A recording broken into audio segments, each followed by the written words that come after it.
Hi guys, welcome back to my channel and welcome back to Bookmas.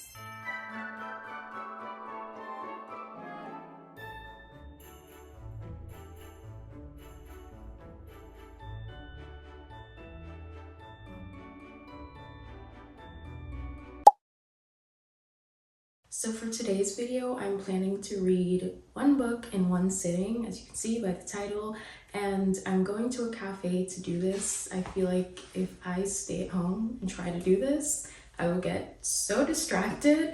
I think even at the cafe I might get distracted, but this is a challenge for me, and I also just thought it would be really fun. And I also just thought it would be nice to try to regain my attention span. I watched Taylor do this in her video. I really enjoyed her video, and she said that she actually got the idea from Mandy Rules. So then I watched her video after, also enjoyed hers. I think she does this as like a series. It's something that she's done more than once, and all of her videos like this are really fun. And so I really wanted to try it, see if I can do it, and thought this would be the perfect time. I feel like the only disclaimer that I have to make is that I'm going downtown, I'm going to one cafe, and I might get up in the middle of reading, take a walk, and go to a different cafe. I guess that's like 2 sittings, but one book in one day. Maybe we'll call it that. I just think it would be best for blood circulation and also just giving myself a little break. So yeah, I might do that. We'll see what happens. So I haven't exactly decided which book I am going to read today. It's either going to be One Big Happy Family by Suzanne Mallory or The Most Wonderful Crime of the Year by Ali Carter.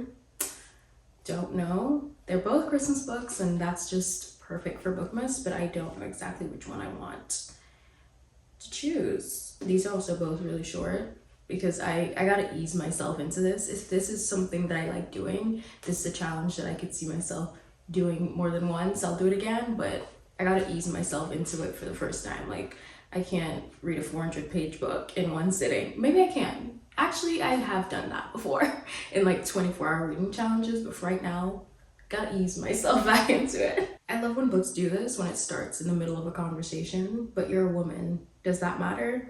I don't know. Do you know how to tow a car? I like that. I feel like I'm kind of leaning towards this one a little bit, The Most Wonderful Crime of the Year, because there is a mystery involved, and I feel like any kind of mystery, even though this won't be thrilling, any kind of mystery kind of holds my attention, because I am constantly like, okay, I need to know what happened. I need to know who did this and how does this end up. So I'm kind of leaning towards this one a little bit. The description says Knives Out gets a rom-com twist in this rivals to lovers Christmas romance mystery. I feel like that would really hold my attention, and that's what I need for this challenge. I think I'm gonna go with this one. I think I'm gonna go with The Most Wonderful Crime of the Year by Ali Carter. This book is 293 pages, and I feel like that is a perfect amount to ease myself into doing this challenge, and I'll see exactly how it goes. I'm gonna head to the cafe, and I won't talk to you again until we're done this book.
I'm done with the book and I'm back home now. It's a little bit after 6 p.m.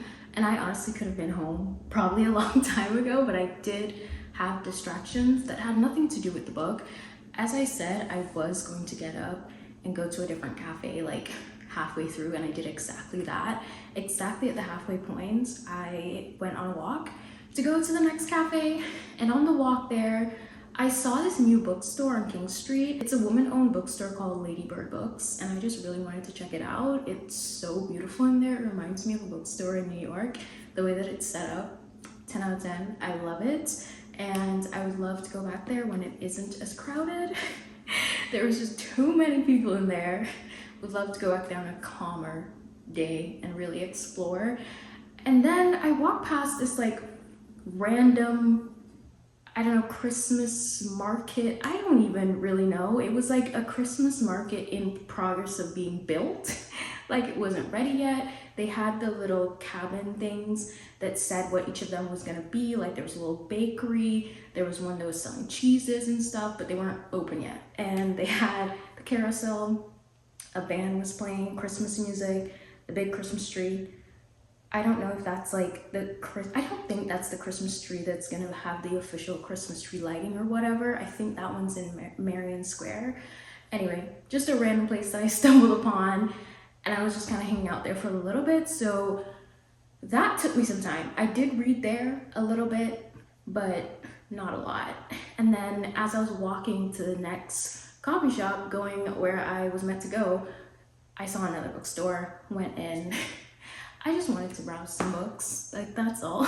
All of that definitely took me over an hour. But then when I get to the second coffee shop, literally as soon as I sit down, I was about to go in my bag to get my book, and this woman asked me if the seat next to me is taken. I was like, no, you're all good, sit there.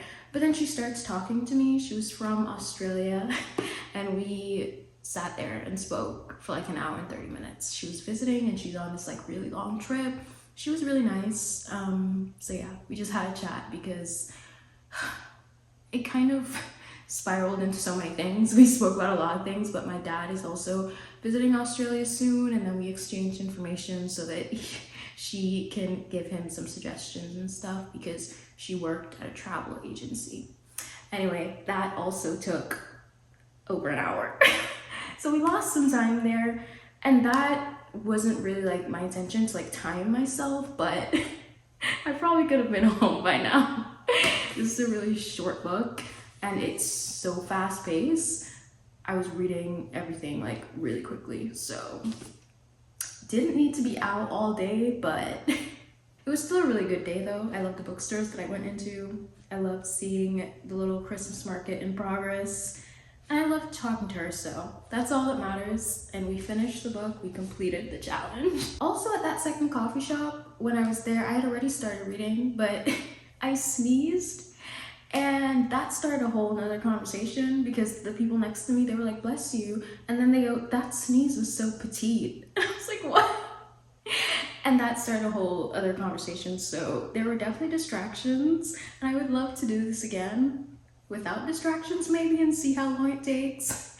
But overall, this was just like a fun thing to do, going to spend time in a cafe and just reading. And I don't know, it was very relaxing and I really recommend it, but I would love to do it without all of the interruptions.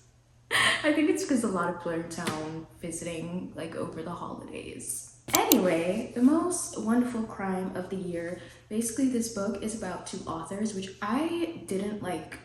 It didn't click to me that they were authors, and I love that. I love reading about authors. I think last Christmas I also read a Christmas book that was about two authors who were rivals, and this is the same thing. It's not similar at all though. That's kind of the only thing it has in common, and this was just a completely different vibe because that was just straight up romance, and this was a cozy mystery with a little bit of romance in it. Both of them end up getting invited to spend Christmas with a superfan, but that superfan ended up being a really famous author.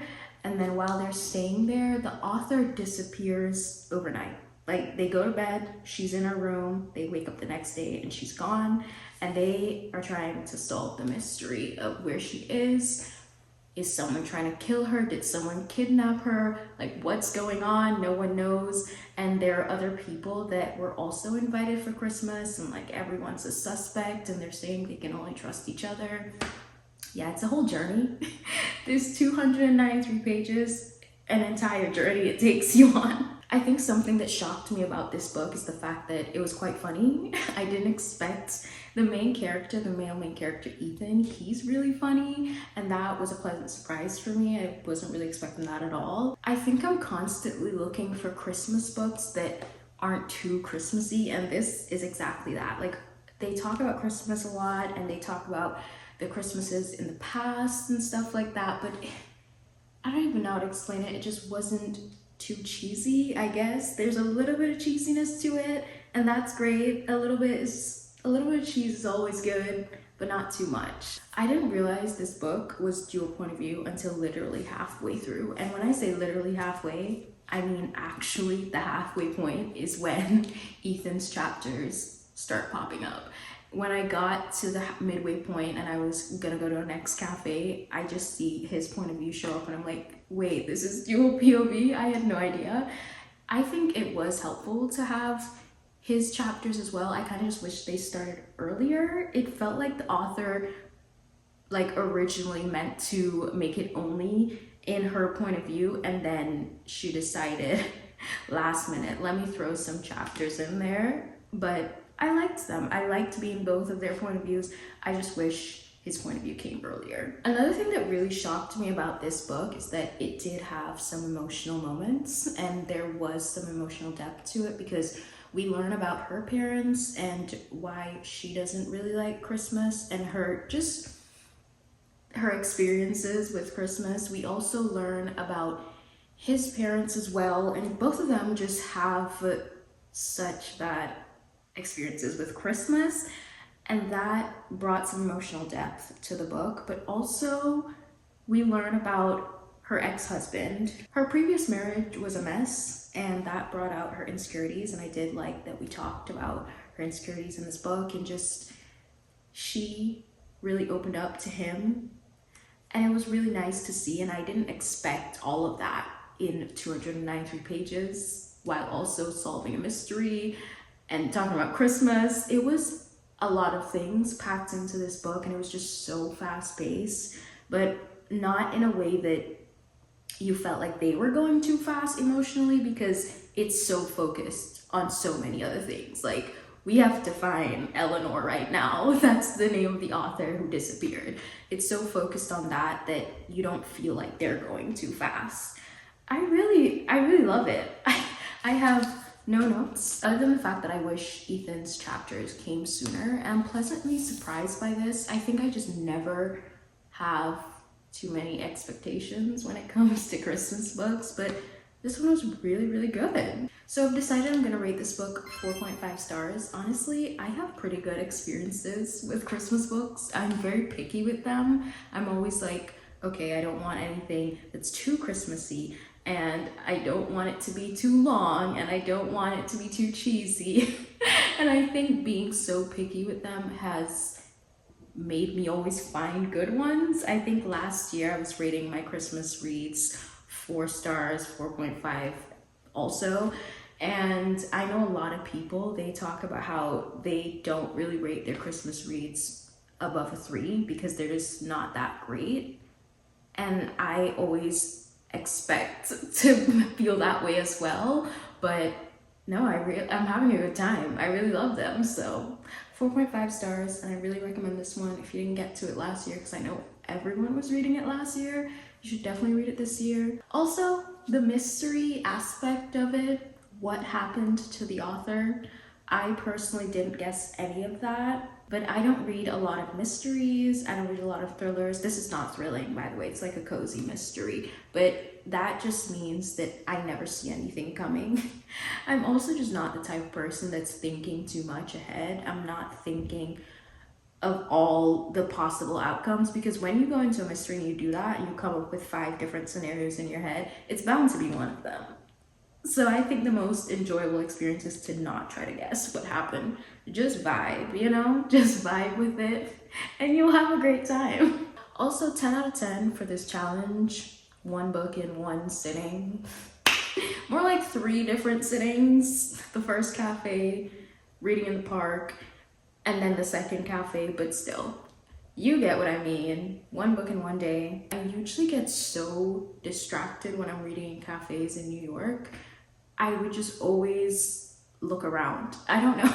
I don't know why. I would always just be like people watching instead of reading my book and minding my business. I guess I don't have the urge to do that here because I really locked in and just read my book. So I love this challenge and I will be doing it again. If you liked this video and would like for me to film it again in the new year with other books, I would love to try it with different genres. Obviously this was really easy because it's so fast paced, it's a mystery. So I feel like, not that I was cheating, but I feel like this is just like best case scenario. I think it would be more challenging with a longer book, a book that's like literary fiction, but I would love to try it. And if you would love to see that, let me know. So that's all I have for today's video. If you enjoyed it, please give it a like and subscribe for more, and please come back for more of Bookmas, and I'll see you soon.